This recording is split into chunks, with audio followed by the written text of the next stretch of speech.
아멘. 감사합니다. 구원상담 8번 결심 누가복음 13장 6절 말씀. 이에 비유로 말씀하시되 한 사람이 포도원에 무화과 나무를 심은 것이 있더니 와서 그 열매를 구하였으나 얻지 못한지라.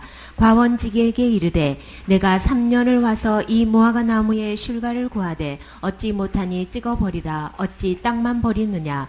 대답하여 가로되 주인이여 금년에도 그대로 두소서. 내가 두릅하고 거름을 줄이니 이후에 만일 실과가 열면이오니와 그렇지 않으면 찍어버리소서 하였다 하니라. 아멘. 이에 비유로 말씀하시되 어떤 현상이나 사물을 직접 설명하지 않고 이렇게 그와 비슷하게 다른 형상이나 사물을 빌려서 표현하여 주님은 여러 가지로 말씀하시죠. 왜요? 한 사람이라도 깨달으라고. 그래서 이제 오늘은 이제 포도원에 이제 무화과 나무를 심었대요. 왜 포도원에는 뭐를 심어야 돼요? 포도를 심어야 되는데 무화과 나무를 심었대요. 그리고 뭐를 얻기를 원해요? 열매를 구해서 이제 해마다 와서 그 나무를 보았는데 근데 얻었어요? 얻지 못한지라. 근데 몇 대 동안 열매를 얻을 수가 없었어요. 3년씩이나 참 오래 참았지요.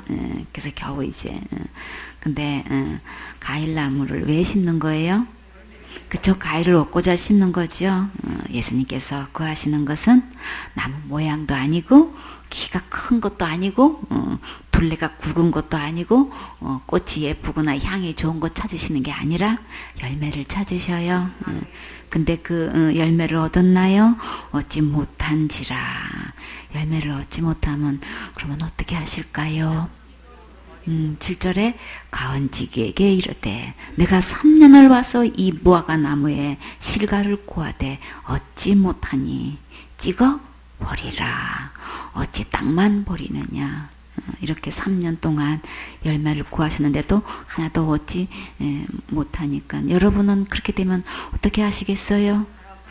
갈아엎을 거예요. 와, 여기서 이렇게 3년 동안 계속해서 복음을 전했는데도 전혀 열매가 맺혀지지 않는다면 그러면 주님은 어떻게 하실까요?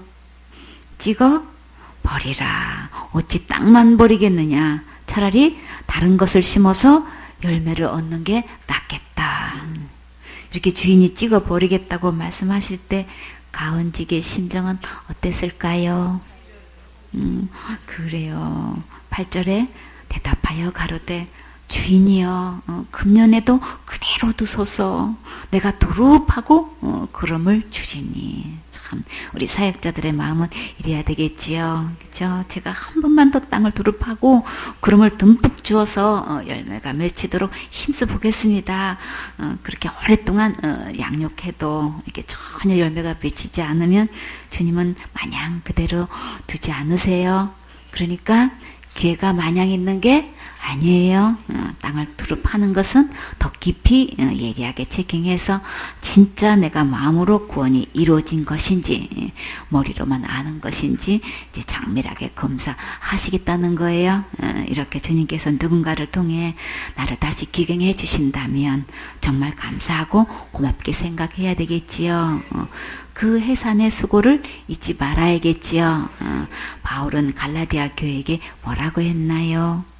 갈라디아서 4장 19절에 나의 자녀들아 너희 속에 그리스도의 형상이 이루기까지 다시 너희를 위하여 어떤 수고를 한대요? 해산하는 수고를 하노니. 이 말씀을 현대 성경으로 한번 볼게요. 오 나의 형제들이여 여러분이 내 마음을 얼마나 아프게 했는지 여러분은 모를 것입니다.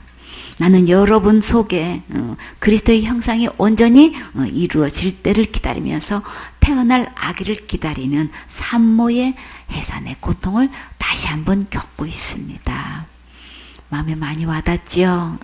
참 해산의 이 수고를 다시 한다는 것, 이건 쉬운 거 아니에요, 그렇죠? 사역자의 수고를 해산의 고통에 비유했어요. 사역자는 저 영혼이 거듭 태어나기까지 예리한 분별력과 인내를 가지고 끝까지 살펴보아야 되겠지요. 유사품이 진품이 될 때까지 해산의 수고를 아끼지 않는 것이 사역자가 해야 할 사명이에요. 이것이 사명자의 생명이고 교회의 생명이에요. 어떤 일이 일어나도 주님 앞에 섰을 때 맡겨진 저 영혼이 함께 천국 와 있어야 되겠지요. 성장해서 봉사하고 또 충성 봉사 헌신하는 것은 다음 문제예요. 그래서 주님은 오늘도 이 열매를 애타게 찾고 계셔요. 이 확실한 열매를 얻으려고 사역자를 바꿔가면서 다시 직경하고 또 땅을 두릅하고 기경하는 거예요. 9절에 이후에 만일 실과가 열면이오니와 그렇지 않으면 그때는 이제 찍어버리소서 하였다 하시니라. 그쵸? 내가 한 번만 기회를 더 주시면 내가 더 그냥 땅을 깊이 파고 걸음을 듬뿍 주어서 어떻게든 다시금 열매를 맺을 수 있도록 한 번만 애써보고 힘써볼 테니까 주님 한 번만 기회를 주세요. 참 이런 심정으로 이렇게 간곡하게 나에게 맡겨진 영혼을 놓고 기도할 수 있어야 되겠죠. 그쵸? 그렇게 이렇게 여러 번 다시 체킹해서 그 영혼을 건질 수 있다면 얼마나 좋겠어요. 그쵸?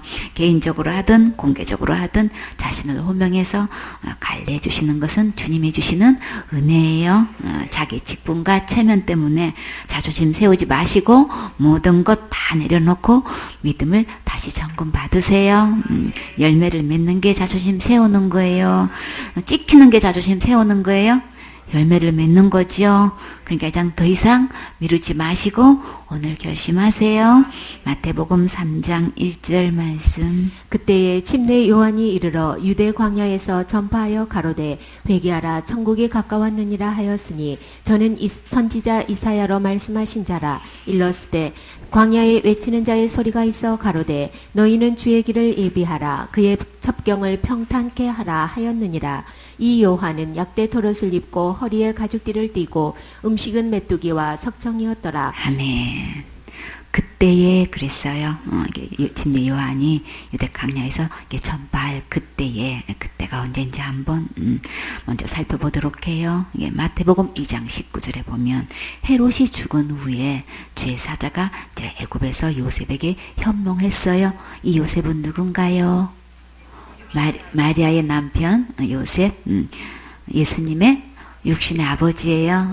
그래서 이제 잠깐 애굽으로 피신했는데 2살 아래로는 다 죽이라고 그랬죠, 애기들을. 그래서 먼저 현명해가지고 빨리 피하라고 해서 이제 애굽에 가서 피신하고 있었는데 이제 헤롯이 죽었으니까 주님이 다시 이제 꿈에 현명하셔가지고 이제 일어나 아기와 그 모친을 데리고 이스라엘 땅으로 가라고 그랬어요. 이제 아기의 목숨을 찾던 자들이 죽었느니라 하시니. 그래서 요셉이 일어나서 이제 아기와 모친을 데리고 이스라엘 땅으로 들어갔는데 아켈라오가 그 부친 헤롯을 이어서 이제 유대 임금됨을 듣고 요셉은 마리아도 그렇고 거기 가는 게 너무 무서운 거예요. 그래서 꿈에 또 지시를 받아서 어디 지방에 갔나요? 갈릴리 지방에 이제 가게 됐어요. 이제 그래서 그 갈릴리 지방 나사렛이란 이제 그 동네에 와서 이제 살게 됐는데, 그래서 여기서 이제 자라기 시작하신 거예요. 아기 때 이제 옮겨져서 이사 와서 이제 여기서 자랐는데, 이는 선지자로 하신 말씀에 나사렛 사람이라 칭하리라 하심을 이리로 함이로라. 이런저런 환경들이 있었지만 그 옮기는 장소마다 다 주님께서 예언하신 대로 그대로 말씀대로 이루어지는 거 볼 수 있지요. 그래서 예수님과 여기서 이제 이렇게 자라게 됐는데, 이 나사렛 지방에는 어떤 언어를 쓰는지 혹시 기억나세요? 지난번에 말씀드렸죠? 바요나 시모나 이제 이렇게 처음으로 한 군데만 말씀하셨고, 요한의 아들 시모나 이렇게 했는데 그 차이가 어디서 난다 그랬어요?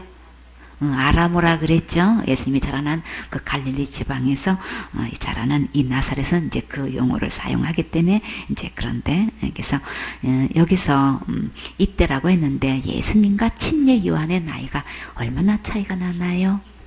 6개월 정도 되죠. 그래서 누가복음 1장 36절에 보면 보라 내 친족 엘리사벳도 늙어서 아들을 배웠느니라. 본래 수태하지 못한다던 이가 이미 6달이 되었나니. 이렇게 천사가 마리아에게 와가지고 이제 성령으로 잉태된다고 하니까 나는 사내를 알지 못하는데 어떻게 아기를 가질 수 있어요? 이제 그러니까 성령님이 이제 하신다고 하셨죠. 그래서 나이가 많은 내 친족 엘리사벳도 나이가 늙었는데 또 아기를 잉태해서 벌써 6개월이 됐어. 그렇게 일러주니까 막 더 믿음이 생겨지겠죠. 그래서 그 이후로 이제 이 엘리사벳을 찾아갔었지요. 그러니까는 침례 요한이 못해 있으면서 마리아가 이렇게 막 문택에 오자마자 막 기뻐 뛰면서 막 충만해가지고 엄청나게 크게 태동했지요. 이제 그런 장면이 있는데, 예, 그때 보면 이제 그때 잉태하고 이제 이 엘리사벳에게 마리아가 갔을 때에 보니까 6달이 됐다고 했으니까 6개월 정도, 뭐 많아야 또 7개월 정도 차이가 나겠지요. 이제 이렇게 됐는데 이제 이때를 얘기하는 거예요. 이때에 이렇게 침례 요한이 일어서가지고 이제 유대 강야에서 이제 선포를 하는 거예요. 뭐라고 선포했나요? 2절에 회개하라 천국이 가까웠느니라 하였으니 이 회개는 예수님께로 돌아오는 거예요. 그렇죠? 근데 이때의 이 회개는 예수님이 아직 드러나지 않았을 때지요. 이게 잘못을 뉘우치고 이제 고치는 것을 이제 해결하고 우리가 의학적으로 보는데 이때 이게 천국이 얼마만큼 가까웠을까요? 네, 그 동네 예수님이 계세요? 동네만큼 가까이 왔어요? 우리 성경에서 보면 얼마만큼 천국이 가까웠어요? 내 마음은 바로 앞에까지 가까이 왔어요. 그렇죠? 진짜 천국이 정말 가까이 왔지요. 계시록 3장 20절에 보면 볼저다 내가 어디서요? 문 밖에 서서 두드르니 누구든지 내 음성을 듣고 문을 열면 내가 그에게로 들어가 그로 더불어 먹고 그는 나로 더불어 먹으리라. 세상에 천국이 어떻게 내 마음 밖에 그렇게 가까이 올 수가 있어요. 3절에 저는 선지자 이사야로 말씀하신 자라. 누구 얘기예요? 침례 요한에 대한 얘기인 거죠. 뭐라고 일렀어요? 강야에 외치는 자의 소리가 있어 가로되. 이사야는 벌써 미리 알고 다 예언했지요. 너희는 주의 길을 예비하라. 그의 첩경을 평탄케 하라 하였느니라. 이렇게 이사야가 예언한 대로 이 침례 요한은 주의 길을 예비하는 자고 그의 첩경을 평탄케 하는 자다라고 이렇게 미리 얘기하는 건데 이 말씀이 어디 있나요? 이사야 40장 3절에 있어요. 외치는 자의 소리여 가로되 너희는 강야에서 여호와의 길을 예비하라. 사막에서 우리 하나님의 대로를 평탄케 하라. 골짜기마다 도두어지며 산마다 작은 산마다 낮아지며 그렇지 않은 곳이 평탄케 되며 험한 곳이 평지가 될 것이요 여호와의 영광이 나타나고 모든 육체가 그것을 함께 보리라. 누구를 본다는 거예요? 주님을 본다는 거죠. 대저 여호와의 입에 말씀하였느니라. 주님께서 이렇게 말씀하셨다는 거예요. 주님께서 직접 이렇게 이사야를 통해서 하신 말씀이 오늘 이루어졌죠. 그쵸? 이렇게 진짜 여호와의 길을 예비하는 자를 보내주셔가지고 사막에서 우리 하나님의 대로를 평탄케 하라라고 하시는데 유대 강야에서 정말 침례 요한이 이제 외치기 시작했어요. 그쵸? 말씀 그대로 이루어지는 거예요. 그래서 주님께서 주의 길을 예비하라고 하실 때 지금 준비하세요. 너무나 쉽고 빠른 길을 다 준비해 놓으시고 그 길을 오라고 외쳐 부르실 때에 지금 빨리 돌아오세요. 4절에 이 요한은 약대 트롯을 입고 허리에 가죽띠를 띠고 음식은 메뚜기와 석청이었더라. 근데 약대 트롯을 입었으면 날씨가 추웠나 봐요. 그쵸? 더운 여름에 이렇게 털옷을 입지는 않겠지요. 그래서 강야에 살았으니까 밤에는 추웠을 것 같아요. 그쵸? 그래서 약대틀로 보면 고급 이게 겨울 코트를 만든 것을 이렇게 본 적이 있어요. 나는 약대털로 이렇게 이게 그런 코트 원단을 만든다는 건 상상을 못했는데 진짜 아주 고급 원단이에요. 그렇게 아주 굉장히 두껍게 이렇게 원단을 해서 이렇게 코트를 입을 정도면 얇지 않잖아요. 그래서 약대털로도 그런 것도 만드는구나. 난 처음 알았어요 이제. 그런데 침례 요한이 약대 이 털을 코트식으로 만들어서 입었을까요? 그거는 아닐 것 같아요. 그쵸? 그냥 약대 털 가지고 그대로 이렇게 가공하지 않은 것 그대로. 누구의 모습이 혹시 떠오르나요? 응? 타잔처럼 그렇게 입었을래나? 인디언이 나오는 막 그렇게 그냥 이렇게 가죽을 그냥 해가지고 이렇게만 가렸을까? 막 이제 어디 폼이 어땠을까 좀 생각이 나요. 그죠? 그렇게 꾸민 것 같지는 않아요. 우리가 일반적으로 우리나라에서는 약대털로 옷을 만들어 입었다는 것은 우리 잘 생각 못하지요. 근데 식사는 뭘로 했어요? 메뚜기와 석청으로 했는데 먼저 메뚜기 대해서 한번 살펴볼까요? 예, 메뚜기의 효능을 이거 먹고 장정이 어떻게 살아날 수 있을까 싶어서 메뚜기를 먹으면 어떤 효능이 있을까 궁금해서 한번 찾아봤어요. 단백질이 70%나 된대요. 그리고 무기질과 철분도 풍부하고 체력 보강에 아주 굉장히 좋대요. 그래서 내가 조금 걱정이 나졌어요. 소화의 기관지 천식 경기 치료에 아주 활용하고 있고 위장과 비장을 건강하게 하여서 소화를 돕는데요.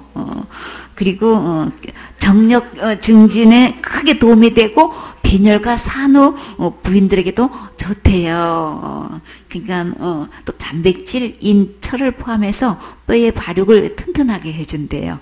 장정이 이거 먹고도 견딜만 하구나 싶어서 조금 안심이 됐어요. 그러면 또 이제 뭘 찍어 먹었을까요?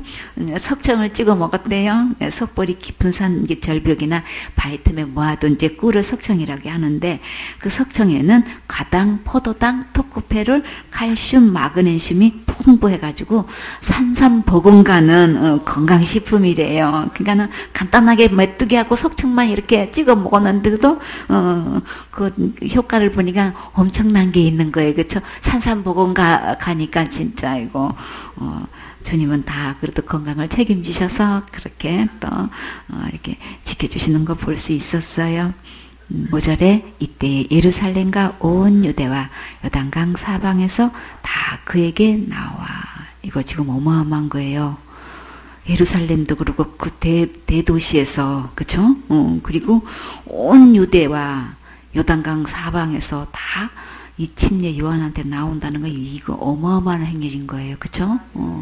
우리 예를 들어서 서울 도시 사람들이 다 나온다고 찾아온다고 생각을 해봐요. 그쵸? 근데 서울뿐만 아니라 뭐 수원이고 대전이고 부산이고 다 지금 와가지고 이거 몰려와서 침례를 받는다고 하면 이거는 엄청난 행렬이잖아요. 그쵸? 다 와가지고 여기서 고분고분하게 다 지금 뭐 하고 있는 거예요? 자기들의 죄를 자백하고 요단강에서 그에게 침례를 받더니 이거 하나같이 말씀에 아멘하고 다 이렇게 순종해서 침례까지 받는다는 거는 이거 굉장한 거죠. 이게 침례 요한이 침례를 이렇게 주는 목적이 무엇일까요? 이거 우리 분명히 알아야 되는 거죠. 요한복음 1장 31절에 보면 나도 그를 알지 못하였으니 내가 와서 물로 침례를 주는 것은 그를 이스라엘에게 나타내려 함이라 아니라. 자, 침례 주는 목적이 요한은 분명히 뭐라 그랬어요? 나는 아직 예수님을 알지도 못하지만 내가 와서 이렇게 물로 침례 주는 그 목적은 누구를? 예수님을 어디다 나타낸대요? 이스라엘에게 나타내려는 목적으로. 내가 나를 이스라엘 민족에게 나타내는 게 전혀 아니고 이 침례 주는 오직 순수한 목적이 있다면, 동기가 있다면 예수님을 유대인들에게, 온 이스라엘 백성에게 소개하려고 지금 이 침례를 준다는 거예요. 내가 뭐 때문에 사역을 하는 건지, 내가 뭘 이걸 하는 이유가 뭔지 우리 분명히 알아야 되는 거죠. 목적이 분명해야 다른 데로 가지 않아요. 이탈되지 않지요. 진짜 순수한 사역을 할 수 있는 거예요. 그죠? 그래서 우리의 모든 사역의 초점은 누굴 나타내야 되는 거예요? 예수님을 나타내야 되는 거죠. 침례 요한은 분명한 목적을 가지고 말씀을 전파했을 때 큰 권능으로 역사하셨어요. 이렇게 온 백성이 이게 이렇게 침례 요한에게 나오신 거는 요한의 힘이 되는 거 아닌 거예요. 하나님께서 이끌어 주시는 거죠. 그러나 그 인도자는 분명한 목적을 두고 해야 되는 거고, 너가 그리스도냐, 네가 엘리야냐, 막 이게 서기관, 바리새인 사람들 보내가지고 물어봤잖아요. 난 그리스도도 아니고 엘리야도 아니고 나는 주의 길을 예비하는 자다, 곱게 하는 자다. 분명히 자기 위치를 분명히 알았단 말이에요. 그러니까 오직 내가 이 침례를 베푸는 이유는 예수님을 나타내려고 한다. 아직 그때는 예수님을 알지 못했기 때문에 장차 이제 내 뒤에 오시는 이가 있는데 나는 그분의 신들매도 간수할 그 자격이 없는 사람인 거다. 나는 다만 물로 침례를 주지만 그분은 뭘로 주신다 그랬어요? 성령으로 침례를 주실 뿐이다라고 분명히 이야기했고, 나와 그분은 비교가 안 된다고 분명히 손을 그어서 정확하게 이야기해 주었죠. 그래서 7절에 요한이 많은 바리새인과 사두개인이 침례 베푸는 데 오는 것을 보고, 이 바리새인과 사두개인은 어떤 위치에 있었나요? 식자층에 있죠. 그리고 가르치는 위치에 있고 율법을 철저히 지키고 막강한 권력을 가진 자들이란 말이에요. 근데 요한이 어떻게 했나요? 이들을 향해 가지고 침례 베푸는 것을 이제 오는데 그냥 갑자기 느닷없이 앞뒤코도 절미하고 독사의 자식들아, 그냥 누가 너희를 가르쳐 임박한 너를 미하라 하더냐, 지금 이렇게 그냥 엄청나게 세게 지금 이야기하는데, 이거 지금 요한이 큰 실수하는 것은 아닐까요? 바리새인과 사두개인에게 왜 독사의 자식이라고 할까요? 다른 표현도 많은데 이들은 지도자 위치에서 가르치는 자예요. 그렇죠? 그들의 입으로 나오는 교훈이 성경과 다르게 말해서 그 말을 듣고 백성들이 잘못 알고 잘못 믿고 잘못된 지옥으로 가기 때문에 이제 그들은 하나님의 종이 아니라는 거예요. 하나님의 종이 아니면 그건 뭐예요? 독사의 자식이라고 말하는 거예요. 그렇죠? 독사는 그 입에 뭐가 있어요? 독이 들어있지요. 그 말이 독이 들어있어서 영혼들을 다 중독시켜가지고 지금 지옥 가게 하고 있잖아요. 그리고 독사는 알을 낳는 게 아니고 뭘 낳는다 그랬어요? 새끼를 낳기 때문에 주님은 지금 뭐라고 하셔요? 독사의 새끼라 그러셨어요. 그렇죠? 예수님은 지금 마태복음 23장 33절에 뱀들아, 독사의 새끼들아, 그렇게 표현했단 말이에요. 너희가 어떻게 지옥의 판결을 피하겠느냐? 그러므로 내가 너희에게 선지자들과 지혜 있는 자들과 서기관들을 보내요. 너희가 그 중에서 더러는 죽이고 십자가에 못 박고 그 중에 더러는 너희의 땅에서 채찍질하고 이 동네에서 저 동네로 구박하리라. 누가 그런다는 거예요? 서기관과 바리새인들, 이렇게 식자층에 있고 지도자 위치에 막강한 영향을 미칠 만한 사람들이 전부 다 지금 이렇게 하고 있다는 거예요. 근데 그대로 사람 보기에는 하나님의 종이다, 제사장이다, 바리새인이다, 엄청난 서기관님이시다, 아주 그냥 굉장히 간록이 높으신데, 근데 예수님은 한마디로 뭐라고 표현하셨어요? 독사의 새끼라 그랬단 말이에요. 독사는 알을 낳는 게 아니고 새끼를 낳는다는 거예요. 바로 그냥 뱀이 새끼를 낳는다는 거 우리 생각 못하지요. 뱀알 하면 우리 많이 들어봤어요, 그렇죠? 근데 이 독사는 이렇게 유독 이렇게 새끼를 낳는다는 거예요. 한꺼번에 엄청 많이 나요.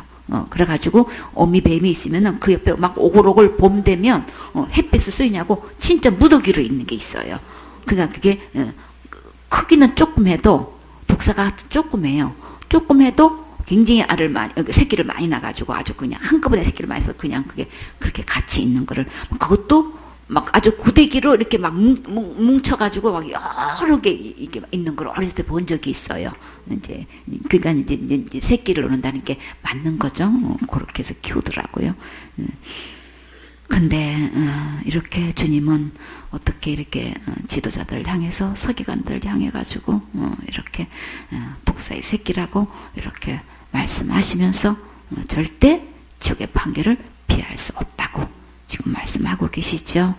근데 이렇게 침례 요한이 바리새인과 이렇게 서기관들 사두개인들이 이제 오고 있는데 여기다가 대고 막 갑자기 그냥 독사의 자녀들아 하고 그냥 느닷없이 그러니까 근데 지금 뭐라고 하는 거예요?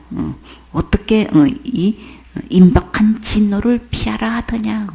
그들의 순수한 목적이 정말 하나님 앞에서 회개하는 심정으로 침례 받으러 나오는 게 아닌 거예요.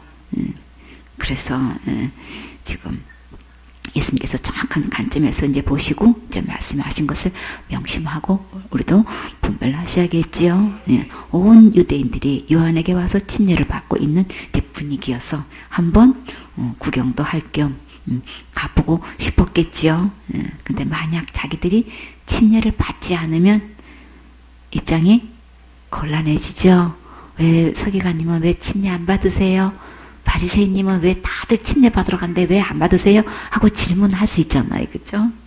나 갔다 왔어. 뭐 이렇게 해가지고 뭘 둘러대려고 할 수도 있고 또 보는 장면을 또 보고 또 어떻게 또 할 말거리를 잡으려고 했는지 하여튼 침례 요한이 볼 때는 그들의 중심이 진짜 회개하는 심정으로 온 게 아닌 거예요. 말씀대로 순종하고자 하는 마음이 아닌 거예요. 그러니까는 계산적으로 해가지고 이제 임박한 이 진노를 피하려고 지금 하느냐 지금 이렇게 전곡을 찌른 거예요. 지금 이게 이 분위기상 그러니까 이제 오기는 왔지만 이제 요한한테 지금 한 소리 들은 거예요. 마음에 진정한 회개가 없이 지금 와서 침례 받겠다고 하니까 요한은 그것을 지적하는 거죠. 사역자는 영혼을 보고 그들이 어떤 위치와 갈록이 있다 해도 예리한 영적 분별력이 있어야 되겠지요. 8절에 그러므로 회개에 합당한 열매를 맺어라. 침례 받기 전에 먼저 회개하였다는 증거를 이제 행동으로 나타내 보이라는 거예요. 우리는 어떤 죄를 자백해야 될까요? 우리 살아가는데 이런저런 죄를 지을 수 있어요, 그렇죠?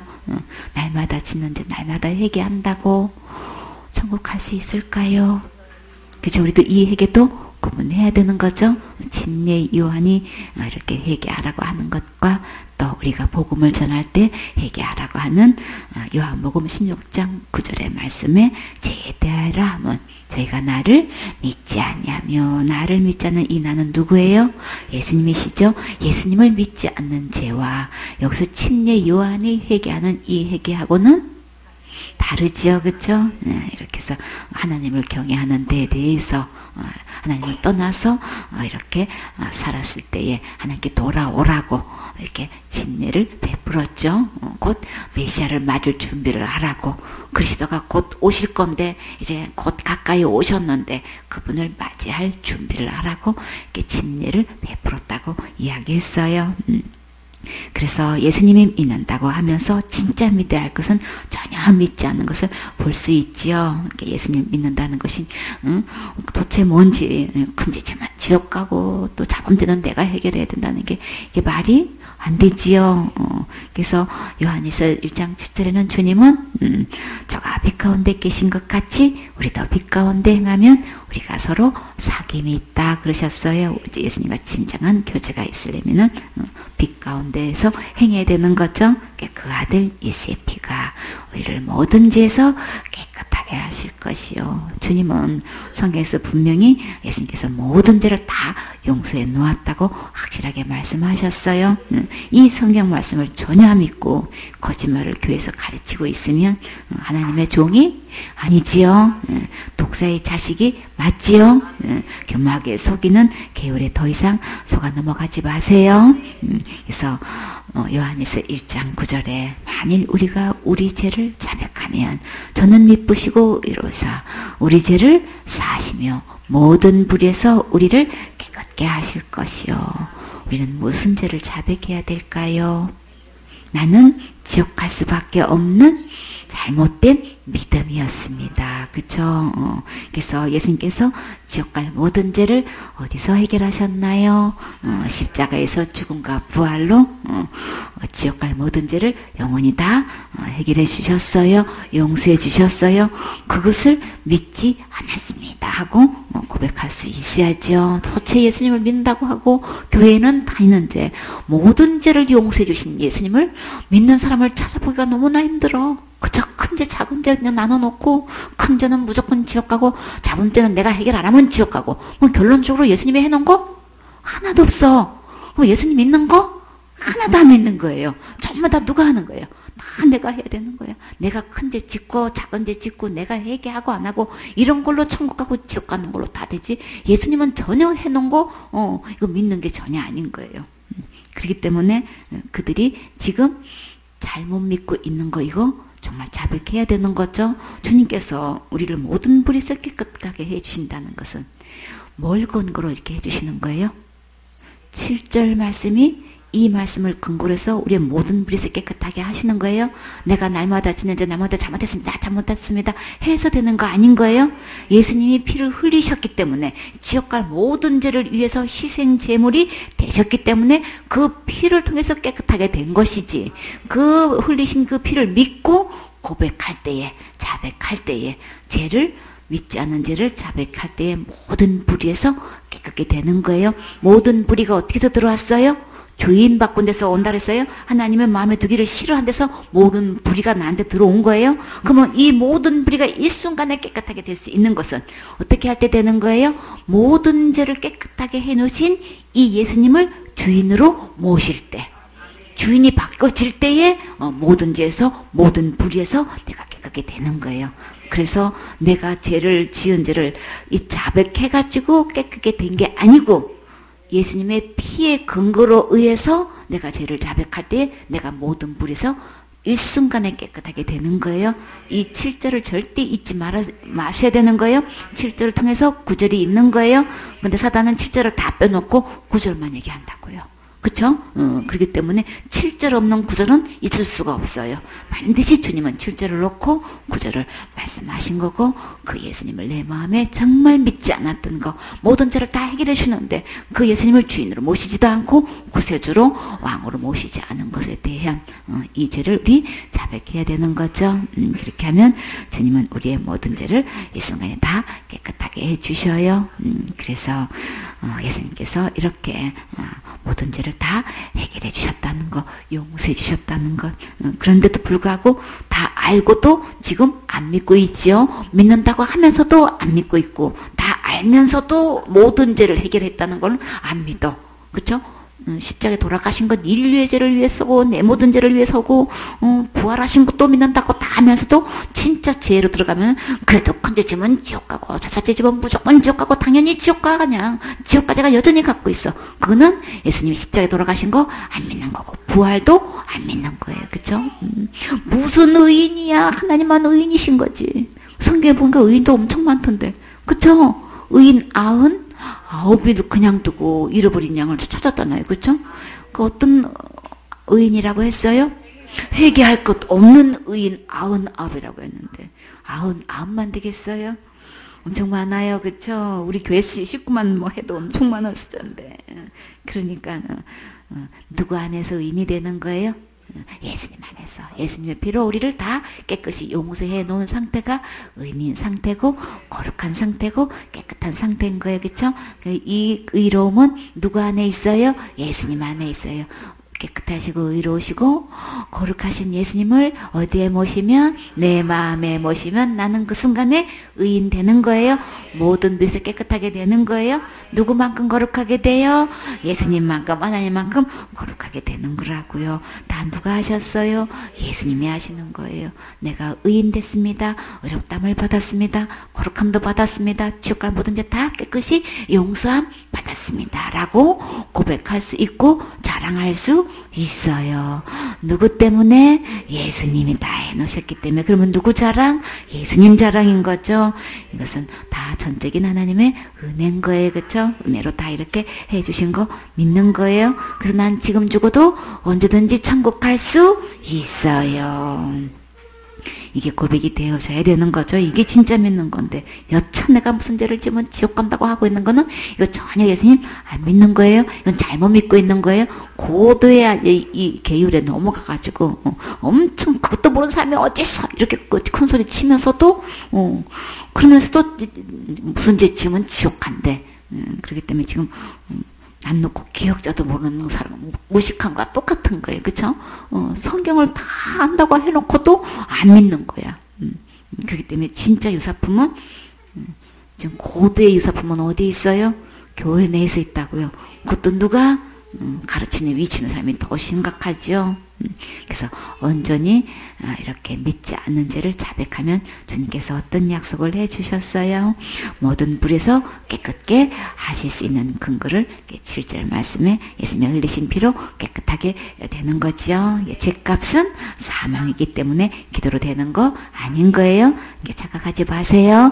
더 이상 속지 마세요. 예수님께서 십자가에서 흘리신 피가 지옥과 모든 죄에서 이미 깨끗하게 된 거예요. 이 말씀이 아멘 되십니까? 온전히 믿어지세요? 확실히 주장할 수 있습니까? 그래, 고도의 유사품은 이것을 다 시인하고 믿는다고 하면서 또 뭔가를 내가 하고 안 하고에 달려서 지옥 간다고 하고 있기 때문에 그래도 무엇을 한 것에 자기 행위를 믿고 있어요. 그냥 사역자는 고대의 유사품을 예리하게 분별하고 확실하게 깨닫도록 도와줄 수 있어야겠지요. 9절에 속으로 아브라함이 우리 조상이라 생각하지 말라. 내가 너에게 이르노니 하나님이 능히 이 돌들로도 아브라함의 자손이 되게 하시리라. 그때나 지금이나 나는 이래봬도 말이야. 아브라함이 우리 조상이야. 나는 그의 자손이야. 이러고 자부심을 갖고 있다는 거예요. 지금도 똑같이 이 바리새인과 이 서기관들 그런 자부심 대단하죠. 지금도 주의 종이라고 하면서 나는 목사야, 전도사야, 선교사야 하면서 막 굉장한 자부심 갖고 있단 말이에요. 그러면서 주님은 뭐라고 하셔요? 하나님이 능히 이 돌들로도 아브라함의 자손이 되게 하리라 그러셨어요. 돌들이 누구일까요? 이방인이죠. 우린 다 뭐예요? 이방인이에요. 그럼 우린 다 뭐가 되는 거예요? 돌이 되는 거예요. 그렇죠? 돌들로도 아브라함의 자손이 되게 하리라. 이방인이 어떻게 아브라함의 자손이 될 수 있을까요? 아브라함은 어떤 조상이에요? 믿음의 조상이지요. 아브라함은 어떻게 믿었길래 믿음의 조상이 될 수 있었을까요? 우리 분명히 알아야죠. 그렇죠? 갈라디아 3장 26절에 너희가 다 믿음으로 말미암아 그리스도 예수 안에서 하나님의 아들이 되었으니 누구든지 그리스도와 합하기 위하여 뭘 받는 자는 침례를 받은 자는 그리스도로 옷 입었느니라. 침례는 뭐예요? 예수님과 함께 죽고 예수님과 함께 장사된 사람은 예수님과 함께 부활해요. 그래서 예수님은 왜 죽으셨다고요? 내 죄 때문에. 어떤 죄? 지옥 갈 수밖에 없는 이 죄값은 기도가 아니고 죽어야만 되는 거예요. 그럼 우리는 100번 죽어도 소용없어요. 왜요? 우리는 죄 지은 장본인이기 때문에. 그래서 이 지옥 갈 죄는 누가 죽어야만 효력이 발생되나요? 죄 없으신 의로우신 예수님만 돌아가실 때 죽으셨을 때에 내 지옥 갈 죄가 해결되는 거예요. 그래서 진짜 예수님이 내 지옥 갈 죄 때문에 대신 죽으셨다는 게 믿어지면 주님은 어떻게 여기신다 그랬어요? 예수님과 함께 십자가에 죽으신 걸로 간주하신다고 하셨죠. 그래서 예수님과 합하여 침례를 받는다는 것은 예수님과 함께 십자가에 함께 죽었다는 거예요. 함께 죽으면 함께 부활해요. 그래서 예수님과 함께 이렇게 합해가지고 침례를 받는 자는 뭘 입는데요? 그리스도로 옷 입었느니라. 그리스도도 옷이 있네요. 근데요, 이 옷 안 입으면 천국 갈 수 없어요. 아담과 하와가 주님께서 흙으로 만드시고 생기를 불어넣으셔서 생명이 된지라 그랬죠. 하나님, 예수님이 아담과 하와 속에 함께 계셨을 때에 아담과 하와는 어떤 옷 입고 있었나요? 벌거벗었으나 부끄러워하지 아니하더라. 어떤 옷을 입었길래?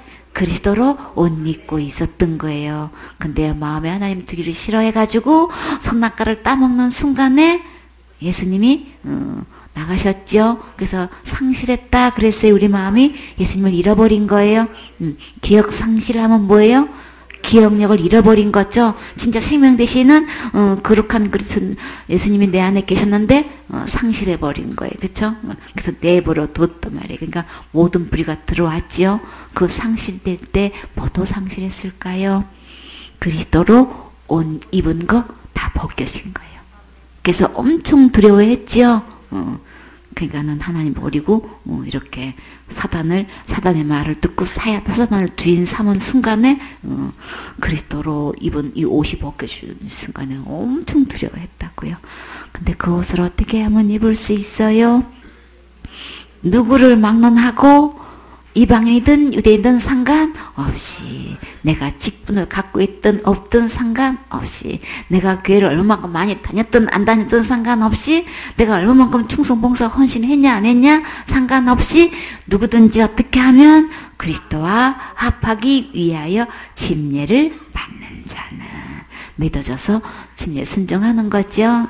이게 진짜 예수님의 내 죄를 위해서 죽으셨다는 게 믿어진 거는 함께 침례를 받는 거예요. 믿어져서 침례식을 하는 거죠. 예식을 하는 거예요. 진짜 사랑해서 결혼하려고 우리 약혼식도 하고 결혼식도 하는 거죠. 예식을 하는 거예요. 그렇죠? 그 전에 어떻게 해요? 아내로 맞이하고 남편으로 맞이하고자 하는 사랑하는 마음이 있기 때문에 예식을 하는 거죠. 침례식도 마찬가지예요.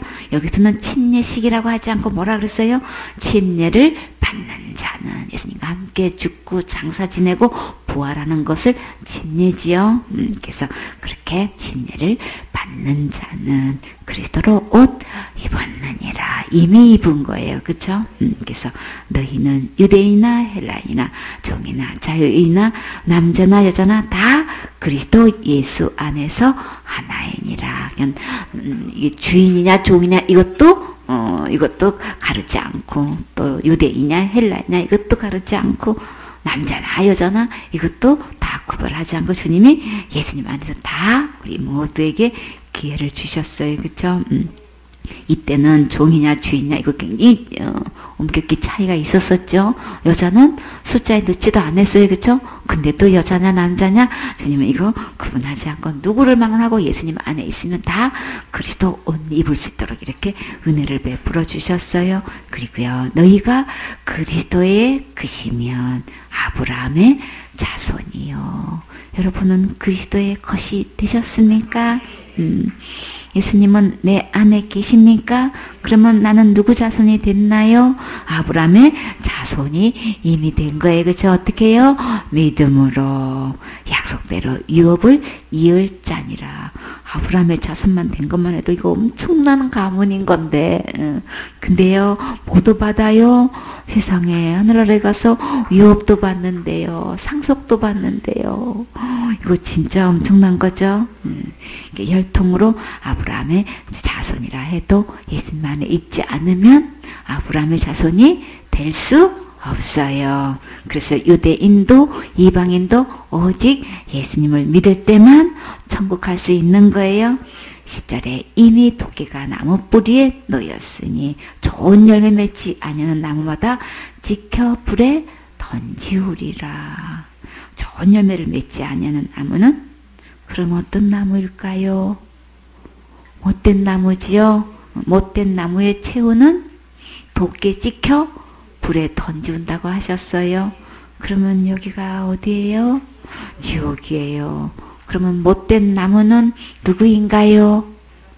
거짓 선지자예요. 그렇죠? 그래서 마태복음 7장 15절에 보니까 거짓 선자들을 주님은 어떻게 하라 그랬어요?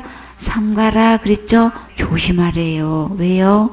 겉으로 양의 옷을 입고 너희한테 나와가지고 속에는 노력질하는 일이다 그랬어요. 우리 영혼을 다 노력질해 가는 거예요. 하나님 말씀을 다 노력질해가지고 천국 가는 길을 막고 어떻게 해요? 배나 지옥 자식을 만들고 있으니까 아주 주의하고 조심해야 된다는 거예요. 그들이 진짜 거짓 선지자인지 참 선지자인지 우리가 어떻게 알아요? 뭘 보고 안 돼요? 그의 열매로 그들을 알지니. 우리 사과나무인지 감나무인지 우리 열매 보면 그냥 알 수 있죠. 귤 달렸네. 그럼 뭐예요? 귤나무예요. 배가 달렸네. 그러면 배나무예요. 열매 보면 그 나무가 알 수 있어요. 그렇죠? 열매가 다 떨어지면 우리 잘 모를 수 있어요. 그렇죠? 전문가가 아닌다면 잘 모르지만 그러나 우리 열매 안 달려도 저거는 무슨 나무야 우리 알 수 있는 것도 혹 있어요. 그러니까 전문가들은 알지요. 근데 열매가 달려있는 거 보면 우리 금방 무슨 나무인지 알 수 있단 말이에요. 이게 못된 나무에도 열매가 달려있기 때문에 진짜 거짓 선지자인지 아닌지 우리는 금방 구별할 수 있다는 거예요. 저 모르겠는데요. 다 알 수 있다. 주님이 말씀하셨어요. 이와 같이 그의 열매로 그들을 알지니. 가시나무에서는 뭐가 달려요? 가시가 달리죠. 근데 포도가 달려요? 그거는 아니에요. 그쵸? 그거는 포도나무지 가시나무 아니에요. 그쵸?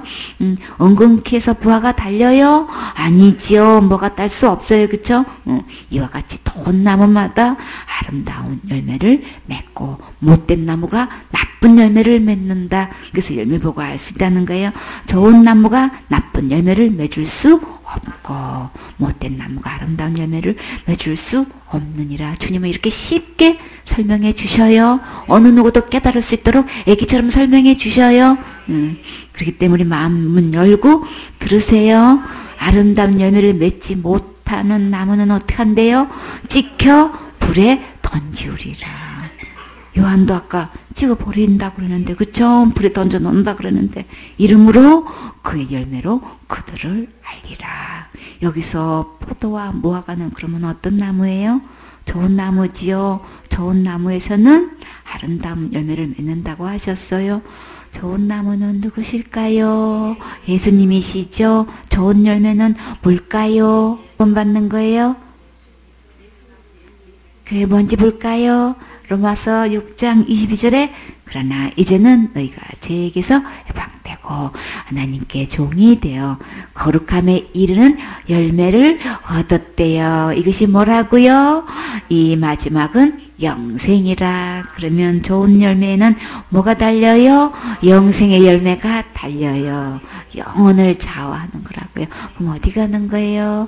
천국 가는 거예요. 천국 갈 수 있는 열매가 맺혔으면 진짜 좋은 열매 맞지요. 이 좋은 열매는 어디서 달린다고요? 좋은 나무에서 달려요. 23절에 제사쓴 사망이요. 하나님의 은사는 그리스도 예수 우리 주 안에 있는 영생이니라. 영생이 어디 있어요? 예수님 안에 있네요. 그럼 이 좋은 나무 예수님 나무 맞지요? 열매는 영생이에요. 예수님 안에 영원한 영생 있어요. 로마서 7장 4절에 그러므로 내 형제들아 너희도 그리스도의 몸으로 말미암아 율법에 대하여 죽임을 당하였으니. 율법에 의하면 우리는 다 죽임을 당해야 마땅한 거예요. 그쵸? 율법 13가지 중에서 단 한 개만 보면도 우리는 죽어야 되는 거예요. 그쵸? 이는 다른 이곳 죽은 자 가운데서 살아나신 이에게 가서 우리로 하나님을 위하여 열매를 맺히게 하려 함이니라. 이 죽은 자 가운데서 살아나신 이가 누구신가요? 예수님이시잖아요. 그렇죠? 예수님은 십자가의 죽음과 부활로 우리에게 어떤 열매를 맺어주셨어요? 영생의 열매를 맺어주셨지요. 이에게 가서 예수님께 가가지고 우리로 하나님을 위하여 열매를 맺게 하려 합니다. 이 열매는 예수님한테 가야만 맺을 수 있는 열매인 거예요. 그래서 고린도전서 15장 20절에 그러나 이제 그리스도께서 죽은 자 가운데서 다시 살아 잠자는 자들의 첫 열매가 되셨도다. 첫 열매, 아름다운 열매. 그는 곧 누구예요? 예수님이신 거죠. 어떻게 첫 열매 맺혔어요? 그리스도께서 죽은 자 가운데서 다시 살아나셨다. 그랬어요. 그렇죠? 예수님께서 십자가의 죽음과 부활로 첫 열매가 되셨어요. 그렇죠? 이 열매는 예수님이신 거예요. 빌립보서 1장 11절에 예수 그리스도로 말미암아 의의 열매가 가득하여 하나님의 영광과 찬송이 되게 하시기를 구하노라. 예수님 안에는 의의 열매가 가득해 해가지고 진정으로 하나님께 영광한 찬송을 돌릴 수 있게 되는 거예요. 좋은 나무 되시는 예수님 안에만 어떤 열매가 맺혀요? 아름다운 열매가 맺혀요. 예수님은 또 어떤 나무로 비유하셨나요? 성경에서 어떤 나무 생각나세요? 생명나무, 그쵸? 창세기 2장 9절에 보면 여호와 하나님이 그 땅에서 보기에 아름답고 먹기에 좋은 나무가 나게 하시니 동산 가운데에는 생명나무와 선악을 알게 하는 나무도 있더라. 가시나무와 엉겅퀴는 어떤 나무인가요? 못된 나무지요. 근데 이 못된 나무를 누구에게 비유하셨나요? 거짓 선지자에게 하셨어요. 교회 지도자 위치에 있으면서 예수님을 믿고 천국 가게 해야 되는데 배나 지옥 자식을 만들고 있지요. 그래서 이런 나무들을 어떻게 하신다고 하셨어요? 찌어 불에 던져 넣는다고 하셨어요. 도끼가 나무의 뿌리에 어떻게 해요? 이미 놓여 있으니까 나무 옆에다가 뿌리 있는 데가 딱 이렇게 딱 벌써 다 예비하고 있는 거예요. 그래서 들어서 막 찍기만 하면 되는 거예요. 찍히기 전에 이거 어떻게 해야 되는 거예요? 빨리 예수님 품으로 돌아오셔야 되겠지요. 지금 다 지금 예배 놓고 계신단 말이에요. 뭐 화살도 다 어떻게 써요? 이미 이렇게 당겨가지고 있다 그랬잖아요. 그렇죠? 도끼가 저 연장 도구에 있는 게 아니고 나무 뿌리에 딱 놓여 있다는 거예요. 이거 진짜 그거 보면 그 딱 들고 내리치기만 하면 끝나는 거예요. 그렇죠? 우리 목숨이 언제 끝날지 몰라요. 그렇죠? 각자 찍히는 날짜는 다 틀려요. 그냥 언제가 될지 모르잖아요. 그러니까 이거 시급한 문제죠. 그렇죠? 그래서 어떻게 해요?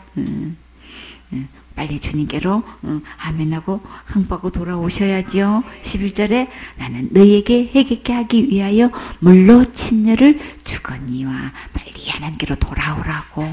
이제 곧 메시아가 오실 건데 그리스도가 오실 건데 예수님이 오실 건데 빨리 돌아오라고 내가 해결케 하기 위해서 이렇게 물로 침례를 주지만 내 뒤에 오시는 분은 나보다 능력이 많으시다 그랬어요. 그렇죠?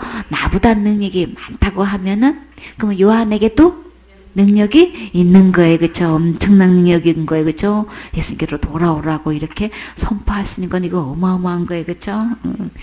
그러면 예수님께로 인도할 수 있는 이 복음을 전하는 여러분에게는 능력이 엄청나게 있는 거예요. 그렇죠? 요한보다도 더 큰 능력이 있는 거예요. 그렇죠? 아직 요한은 이때만 해도 뭐예요?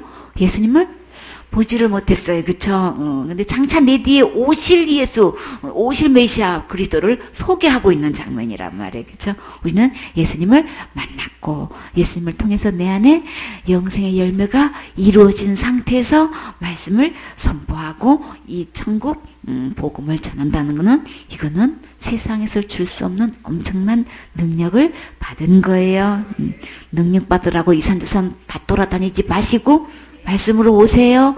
이 능력 받으셔야 돼요. 이 세상에서 가장 큰 능력은 지옥 갈 영혼을 천국으로 들어가게 하는 능력이라면 이보다 더 큰 능력이 어디 있냐고요. 호주 가서 시민군단 해도 얼마나 어려운데 다 그 절차 밟고 그만큼 살아야 되고 일해야 되고 다 능력이 있어야 되는 거예요. 다 자격을 갖춰야 된단 말이에요. 그렇죠? 그리고 시민권 신청하고 하는데도 엄청난 돈이 들어간단 말이에요. 그 갖춰야 서류를 갖추려면 돈이 엄청 들어간다고요. 영주권대도 그렇고 시민권대도 그렇고 그렇게 되는데 천국 가는 길에 돈 얼마나 해야 되는 거예요? 우리는 진짜 천국으로 드릴 수 있는 이 복음을 믿어서 선포한다는 것은 엄청난 능력이 있는 거예요. 우리 이 복음이 권능이 가장 큰 거예요. 그렇죠? 주님이 보실 때 뭐가 떨어졌다 그랬어요? 하늘에서? 사단이 뭐처럼? 번개처럼 떨어 땅에 찍혔다 그랬죠. 그만큼 귀신이 쫓아나갔다고 했는데 사단이 그냥 하늘에서 그냥 땅에 찍혔다고 했다고요. 그 권능이 예수 그리스도의 이름으로 복음 전하는 거는 엄청난 능력인 거예요. 그렇죠? 그래서 이런 나무들을 이렇게 찍어서 불에 던져 넣는다고 하셨는데 도끼가 나무 위에 이미 놓였으니 찍히기 전에 빨리 예수님 품으로 돌아오세요. 11절에 나는 너희로 해결케 하기 위하여 물로 침례를 주거니와 아니야. 내 뒤에 오시는 이는 나보다 능력이 많으시니 나는 그의 신을 들기도 감당치 못하겠노라. 이렇게 신을 이렇게 놔드리고 이렇게 신발장에 넣고 이런 것도 감히 감당을 못할 정도라는 거예요. 그는 어떤 분이시길래요? 성령과 물론 너에게 침례를 주실 것이요. 침례 요한이 침례를 주면서 누구를 소개했나요? 내 뒤에 오시는 이는 나보다 능력이 많으시다. 나는 너희를 회개케 하기 위하여 물로 침례를 준다 그랬어요. 그렇죠? 회개시키려고 물로 침례를 준다고 했는데 마태복음 3장 6절에 자기들의 죄를 자백하고 요단강에서 그에게 침례를 받더니 전부 다 자기들의 죄를 자백하고 이제 요단강에 나와서 침례를 받았는데 마가복음 1장 4절에 보면 침례 요한이 이르러 강야에서 제사함을 받게 하는 회개의 침례를 전파하니 먼저 침례를 주기 전에 이 회개의 침례에 대해서 말씀을 증거하신 거예요. 그래서 온 유대 지방과 예루살렘 사람이 다 나아가 어떻게 유대 지방에 온 유대 지방 그리고 예루살렘이 얼마만큼 나아갔대요? 다 나아갔대요. 그러니까 그 숫자 어마어마한 거죠. 그래가지고 다 나와가지고 자기의 죄를 자백하고 요단강에서 그에게 나가서 침례를 받았대요. 여기서 자기의 죄를 자백했다고 했는데 어떤 죄를 자백했을까요? 믿지 않는 죄를 자백했을까요? 그것은 아니지요. 이때는 백성들이 예수님을 아직 잘 모르지요. 예수님이 오셔서 십자가에서 고난 받으시는 것을 전혀 모를 때예요. 그렇죠? 그러니까 예수님 자체를 아예 모르잖아요. 그렇죠? 십자가 돌아가시기 전이기 때문에 침례 요한의 사명은 주의 길을 예비하는 것인데 그러면 침례 요한의 침례는 예수님을 소개하기 위한 전초 작업을 하는 거예요. 메시아를 받아들이는 준비 작업을 침례로 준비하는 거예요. 그래서 침례 요한은 침례를 주면서 예수님을 맞을 준비를 하도록 계속 권면하는 걸 볼 수 있지요. 내 뒤에 오시는 분은 나보다 능력이 많으시다. 그분은 성령과 불로 침례를 주시는 분이시다라고 소개했어요. 이것은 무슨 뜻일까요? 천국과 이 지옥의 권세를 가진 분이시다 그런 뜻인 거죠. 그래서 누가복음 7장 29절에 보면 모든 백성과 세리들은 이미 요한의 침례를 받은지라. 이 말씀을 듣고 하나님을 의롭다 하되 근데요 다 유대인들이 다 나왔는데 오직 누구만요 바리새인과 율법사들은 그 침례를 받지 아니한지라. 스스로 하나님의 뜻을 저버리느니라. 스스로 하나님의 뜻을 저버린다는 것은 침례를 받지 않으므로 자기들에 대한 하나님의 계획을 물리쳤다는 거예요. 그렇죠? 그러면 요한의 침례를 안 받으면 지옥 가나요? 그것은 아니죠. 근데 요한이 백성에게 침례를 주는 것은 요한의 뜻인가요? 하나님의 뜻인가요? 하나님의 뜻이지요. 하나님의 뜻을 알고도 침례를 받는 것은 순종하지 않는 자들은 지금 결국 어떻게 되었을까요? 침례 받는 것을 순종치 않았어. 다시 말해서 침례 안 받았어. 하나님의 뜻인데도 알고도 침례 안 받았단 말이에요. 그러면 그런 자들은 결국 어떻게 됐을까요? 이게 천국 가고 지옥 가는 건 아니에요. 그렇죠? 근데 예수님의 말씀을 믿지 않고 도리어 예수님은 어떻게 했나요? 십자가에 못 박았잖아요. 그렇죠? 하나님의 뜻인지도 알고도 침례에 순종하지 않은 이 바리새인들, 서기관들, 이런 사두개인들은 결국은 이렇게 예수님을 말씀을 믿지도 않고 도리어 이렇게 십자가에 못 박게 됐단 말이에요. 하나님 뜻을 알고도 이렇게 저버리면 이게 대응사고 일으키는 거예요. 그렇죠? 그 많은 식자층에 있으면서 많이 알았네 들었네 하면 그 높은 위치에 있으면서 결국은 하나님 뜻도 순종하지도 않고 예수님을 이렇게 메시아를 못 박는 일에 쓰게 된단 말이에요. 우리는 작은 일에 하나님 말씀에 우리 순종해야 되는 거죠. 그러나 요한의 침례에 순종하고 자기들의 죄를 하나님께 자백하고 요한의 말씀을 듣고 믿는 자들은 예수님을 직접 뵙고 그 말씀을 들었을 때에 믿어지는 은혜가 있었지요. 그래서 주님 요한을 통해서 주님께서 말씀하신 말씀을 우리는 순종하고 아멘 해야 주님께서 진짜 마련해놓은 정말 놀라운 귀한 선물을 받을 수 있는 거예요. 이들의 작은 일에 순종하고 진짜 자기의 죄들을 하나님께 제대로 경외하지 못한 부분들을 나름대로 하나님께 자백했겠지요. 자백하고 이렇게 진리에 순종했는데 침례 순종하면 이들이 슬펐을까요? 속상했을까요? 마음이 어두웠을까요? 침례 순종하면 그 기쁨이 이루 말할 수가 없어요. 그쵸? 하나님 말씀이 나의 계명을 가지고 지키는 자라야 나를 사랑하는 자니 나를 사랑하는 자는 내 아버지께 사랑을 받을 것이요 나도 그를 사랑하여 그에게 나를 나타내리라. 주님 안에 있는 이 하늘의 기쁨이 내 안에서 막 샘솟는 걸 볼 수가 있어요. 그렇죠? 그 작은 것 하나라고 하면서 그 순종치 않은 이 서기관과 바리새인들 사두개인들 그 구경만 하러 왔다가 요한한테 엄청 소리 듣고 가가지고 돌아가면서 기뻤을까요? 아니죠. 이때 침례 순종하고 돌아가는 백성들의 마음은 진짜 평안했고 정말 그 회개한 심령에 주님 평안을 주셨겠지요.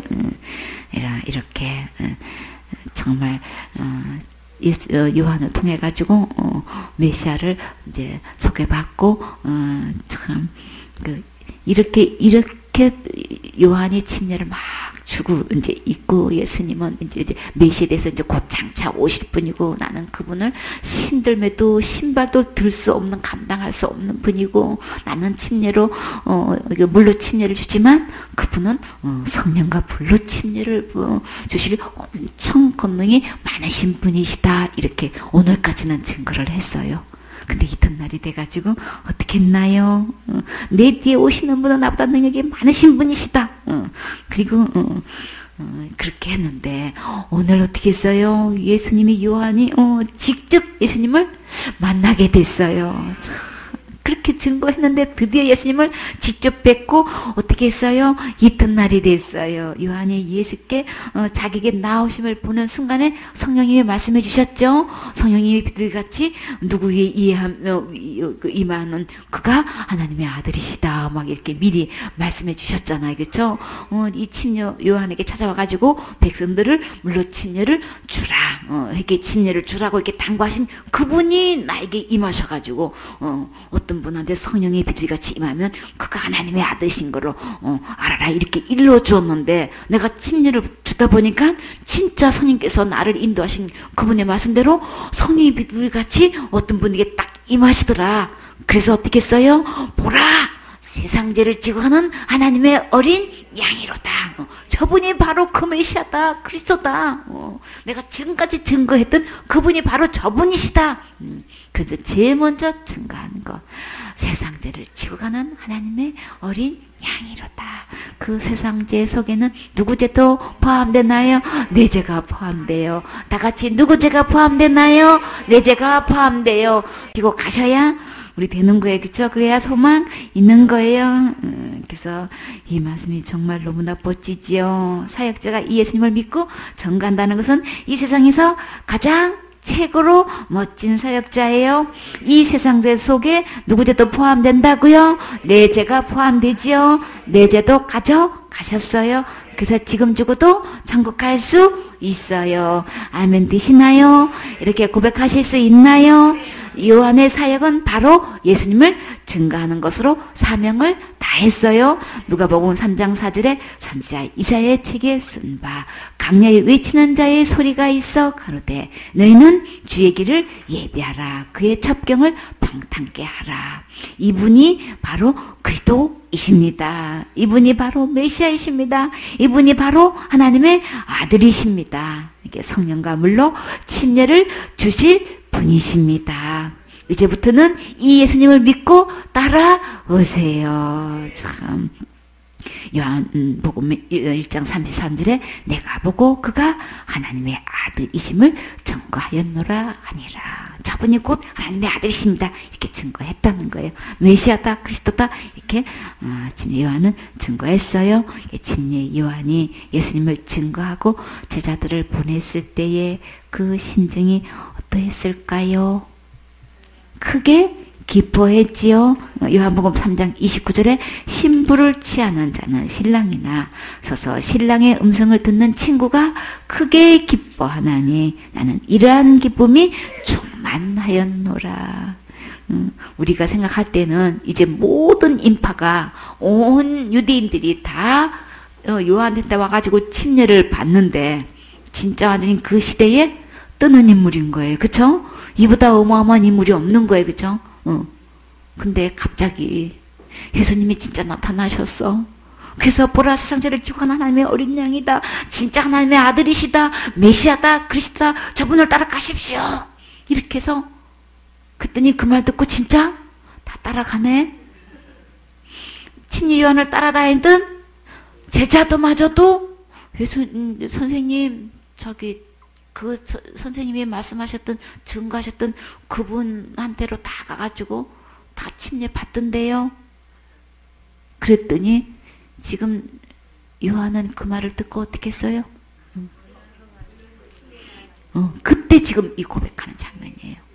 얼마나 사실 인간적으로 생각하면 다 인파가 자기에 왔던 인파가 그쪽으로 다 몰려가면 얼마나 마음이 그쵸?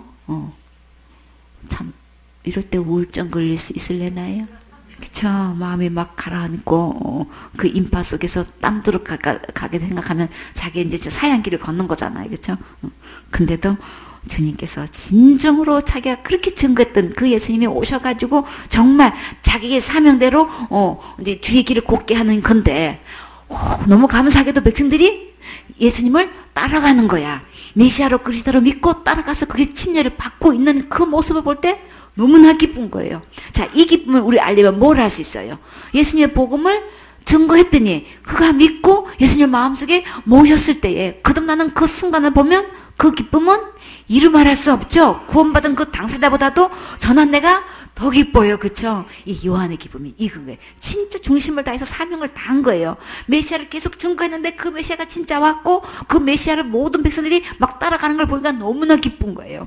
그래서 어디다가 비유했어요? 신랑의 비유를 한 거예요. 신부를 취하는 자는 신랑이나 서서 신랑의 음성을 듣는 친구가 크게 기뻐하나니 나는 이러한 기쁨이 충만하였노라. 이걸로 끝나도다는데 더 확실하게 그는 흥하여야 하겠고 나는 세하여야 하리라 하니라.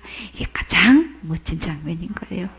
나는 그분을 소개하는 것 뿐이고 그분은 진짜 계속 흥해야 되고 나는 이제 예수님이 오셨고 이미 저분이라고 소개했기 때문에 나는 이제 끝났어. 나는 자꾸 나한테 오는 거는 이제 이건 점점 이제 멈춰야 되고 이분을 모르고 예수님을 모르고 나한테 찾아오는 거는 이제 찾아오지만 그러나 이제는 다 알아줘서 나 직접 다 예수님께로 가야 되는 거야. 그러니까 나는 자꾸 점점점 이제 사라져야 되는 거고 그분은 점점점 흥해서 자꾸 나타나야만 되는 거야.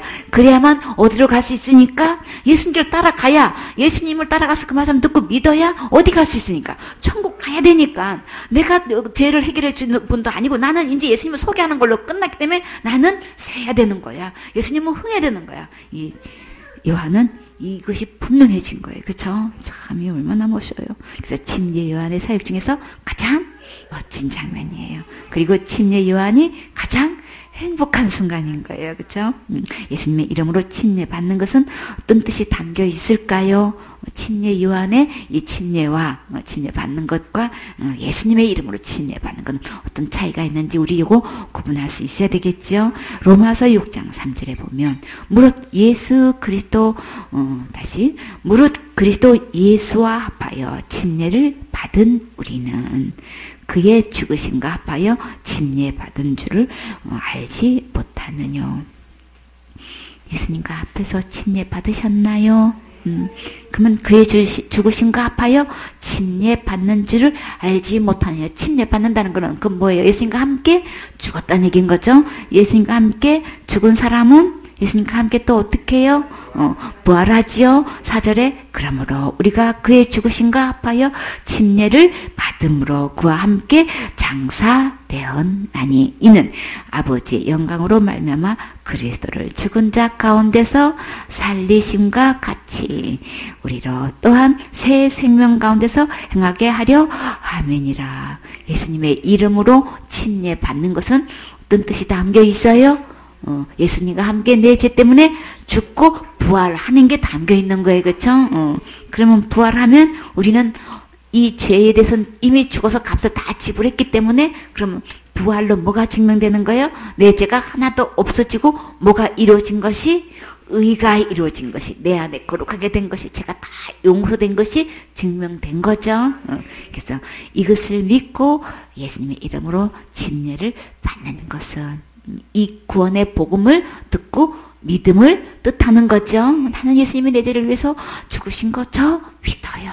그리고 예수님의 부활하실 때 지옥갈 모든 죄를 다 해결해서 날 의인되게 해주신 거 저 믿어요. 그래서 예수님이 죽으신 거는 내 죄 때문에 죽으셨기 때문에 나 그때 예수님과 함께 죽은 거예요. 이것을 고백하는 거예요. 그렇죠? 그래서 갈라디아 2장 20절에 내가 그리스도와 함께 십자가에 못 박혔나니 그런즉 이제는 내가 산 것이 아니요 613가지 그 율법을 볼 때 나는 죄인인 거예요. 그렇죠? 어디 갈 수밖에 없는 지옥 갈 수밖에 없는 죄인인 거예요. 그래서 그 죄값을 치르려면 반드시 죽어야만 되는 거예요. 나는 죄 지은 장본이라 아무리 죽어도 죄값이 해결될 수가 없는데 예수님이 대신 죽어주셔서 지옥갈 죄값을 다 해결해 주셨지요. 그때 죽으셨을 때 나도 함께 죽었다는 거예요. 함께 죽었으면 죄값 해결을 더 이상 할 필요 없지요. 어떤 사람이 죄를 지어가지고 사형 선고 받아서 죽었어. 그러면 다른 죄가 밝혀지지 않은데 인제서 밝혀졌어. 그럼 어떻게 되는 거예요? 묻은 소목에 있는 사람 끄집어서 다시 언도 내려가지고 다시 사형시키나요? 그러지는 않아요. 그렇죠? 세상 법도 그렇게 하지 않아요. 그럼 사형 선고 받았을 때는 모든 죄가 다 포함되는 거예요. 613가지 어떤 계명도 다 포함되는 거예요. 다 함께 십자가에 못 박힐 때 모든 죄도 다 죄값이 지불된 거예요.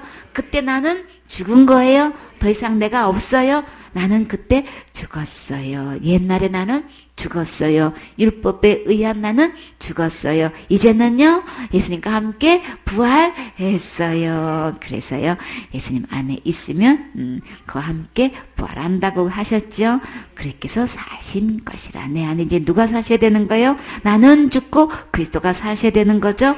이제 내가 육체 가운데 사는 것은 죽었다면서 난 육체 가운데 지금 살고 있네. 뭐 때문에 어떻게 살고 있는 거예요? 나를 사랑하사 나를 위하여 자기 몸을 버리신 하나님의 아들을 믿는 믿음 안에서 사는 것이라. 실제로 나는 육은 죽은 건데 믿음 안에서 살 수 있다는 거예요.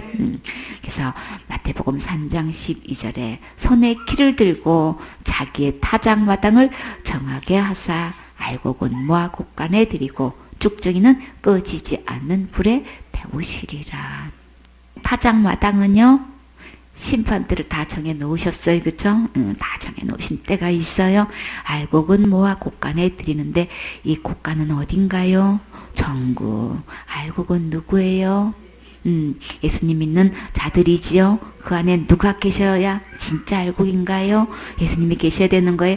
어떤 예수님이신가요? 내 죄를 위해서 십자가에서 죽으시고 부활하셔서 지옥갈 내 모든 죄를 영원히 해결하신 예수님이세요. 그렇죠? 예수님을 믿는다고 말은 하고 있는데 그 안에는 모든 죄를 용서하신 예수님이 계시지 않고 다른 예수, 다른 복음, 다른 믿음으로 속아서 지옥갈 죄를 여전히 갖고 있는 사람이 너무나 많지요. 이런 자들은 주님은 뭐라고 하셨어요? 죽정이라고 하셨어요. 열매의 모양은 갇혀 있어도 똑같아 보여도 그 안에는 알곡 되시는 진짜 예수님이 아니시기 때문에 천국 갈 수 없어요. 그러면 어디 가나요? 꺼지지 않는 불에 태우신다고 하셨지요. 그러니까 이제 더 이상 속지 마시고 지옥 갈 모든 죄를 이미 다 용서해 놓으신 진짜 예수님 믿으세요. 진짜 예수님과 가짜 예수가 성경에 분명히 있어요. 그러니까 분별하시고 진짜 예수님의 품으로 돌아오세요. 지금이라도 때가 늦지 않았어요. 주님께서 이렇게 깨닫게 해주셔서 여러 가지로 비유로 말씀하셨을 때, 아, 지금까지는 나는 다른 예수를 믿고 있었네. 다른 복음을 내가 듣고 있었네. 이 다른 믿음 갖고는 내가 다른 지옥에 가게 되겠네. 이거 빨리 깨달으시고 모든 죄를 절대 지옥 갈 죄가 없이 다 해결해 놓으신 이 진짜 예수님을 마음에 모시고 우리 다 같이 천국 가셔야 되겠지요. 아멘.